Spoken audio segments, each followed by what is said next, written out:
Oui, bonjour à tous. Je m'appelle Maïmona, je suis des affaires scolaires. Je suis sénégalaise et également je suis soninké. Donc si on parle des systèmes de caste, je pense que je suis très bien placée pour pouvoir en parler et pour répondre. Je suis d'accord avec mon frère sénégalais qui dit que ça n'existe pas au Sénégal. Ça existe mais différemment. Moi j'appellerais ça l'organisation. Les images que vous avez montrées, moi je n'ai pas pu les regarder parce que ça m'a fait très mal. Et heureusement, ce n'est pas arrivé jusqu'au Sénégal. Mon village est juste en face de la Mauritanie. Je suis exactement de Golmi. Donc je suis en face de la Mauritanie. J'ai beaucoup de familles à la Mauritanie.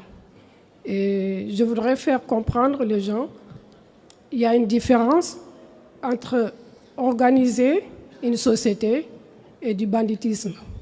Ce qu'on a vu comme image, moi je n'ai pas pu regarder, ce sont des bandits, ce ne sont pas les systèmes de caste. Parce que le système de caste, pour moi, c'est une organisation de la société qui datait depuis très longtemps, qui n'avait pas encore des études. Nous, au Sénégal, ça n'existe pas. Je suis d'accord avec mon frère. Ça n'existe pas. Ce sont des organisations. Et je suis d'accord avec mon frère. Je vous remercie. Moi, non, je ne vais pas polémiquer. Je suis très content qu'une femme intervienne dans ce débat. Et surtout une femme sénégalaise qui a aussi une sœur pour nous, Mauritaniens, Maliens.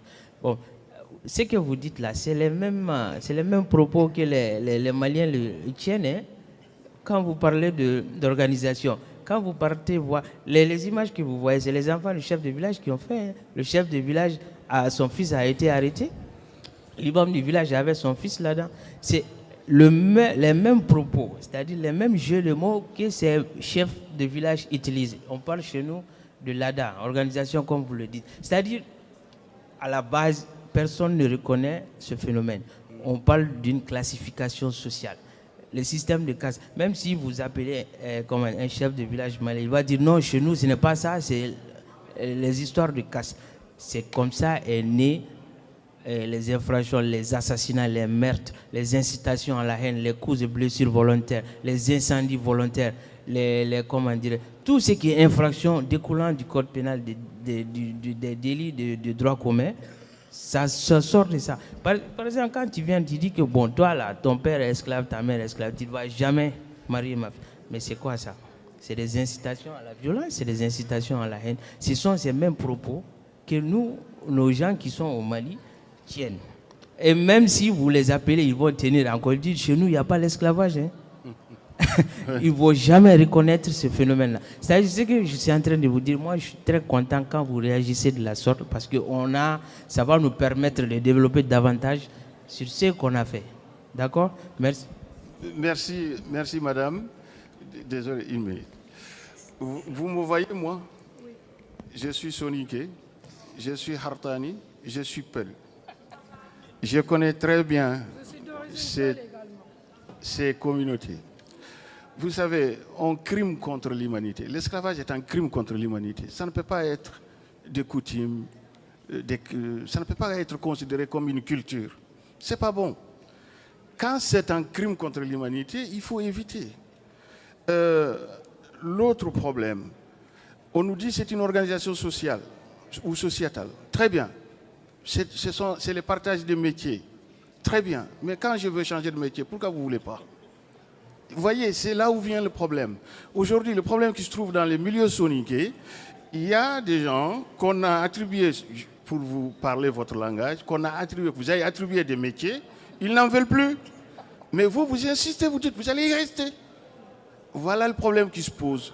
C'est ça qui est en Mauritanie, au Mali, même ici en France, attention, le phénomène, il est là. Pas seulement dans les foyers. Là où il y a une forte communauté africaine, il y a ce problème des castes qui ressurgit. Même au niveau des mairies, ils refusent de se marier. Vous voyez, donc ces problèmes-là, on ne peut pas dire tout simplement non, je suis désolé, c'était juste une organisation sociale. Ce n'est plus maintenant une organisation. Peut-être avant, ça marchait, mais si ça ne marche pas maintenant, passons. Passons, c'est tout. En tout cas, merci.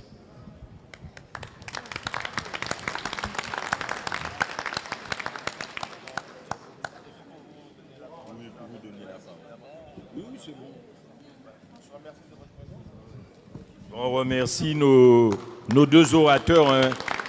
Et vous voyez bien que ce n'est pas évident, hein, de nommer les choses. Ce n'est pas évident. Il faut bien comprendre la subtilité. Il a expliqué. Hein. Il n'a pas de promotion sociale, lui, hein, s'il reste en Afrique. Il est dédié à un métier, point barre. Hein. C'est tout. C'est ça qu'on vous explique. Il n'est pas enchaîné, il n'est pas enfermé dans une case. Hein. Au niveau social, il est en bas de l'échelle. Il ne peut pas se marier. Ils peuvent s'aimer, mais ils ne peuvent pas se marier. Il ne peut pas diriger. Il ne va pas occuper une administration. Il vient en France, il passe des concours. S'il est français, il n'y a pas de problème. Mais lui, depuis, c'est ancestral, bien avant la traite transatlantique, et peut-être c'est ça qui a expliqué que quand ils sont venus en Afrique, ils ont pu si facilement avoir des gens vendus. Il faut se poser aussi cette question parce qu'il y avait déjà cette pratique d'esclavage. C'était pas l'esclavage transatlantique où on a pris les gens, mis dans un bateau et parti avec.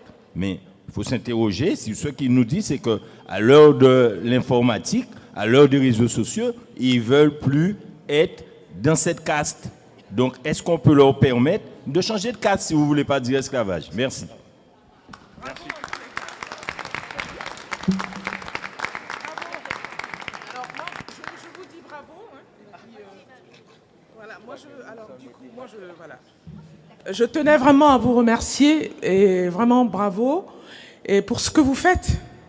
Parce que j'estime, je ne sais pas si vous avez encore ce courage de retourner à l'Afrique, parce que je pense que vous êtes en danger avec ce que vous faites. Hein. Ça, c'est sûr. Donc, en tout cas, moi, c'est ma héritage. Je suis de Necker, l'hôpital Necker. Et vraiment, je salue votre courage et continuez comme ça. C'est très bien. Merci. Et on vous soutiendra. Moi qui suis devant vous, j'ai été emprisonné 2 fois par des chefs de village sur des plaintes qui ont été classées par la suite.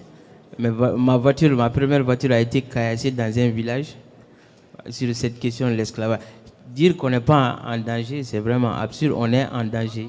Mais on continue à parler parce que nous sommes des porte-voix. Et donc souvent, on peut continuer à parler à l'extrême, mais quand on est au Mali ou bien au Sénégal, on se cache. C'est normal, c'est la nature qui fait. Bon, maintenant, les victimes se promènent un peu dans leur village parce que le président était militaire, il a donné des instructions fermes aux procureurs généraux. Mais nous, on ne peut pas parce que nous, on sort devant les caméras, on fait des articles.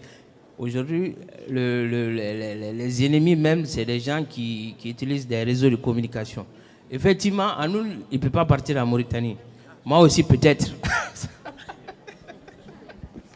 Merci beaucoup. Merci.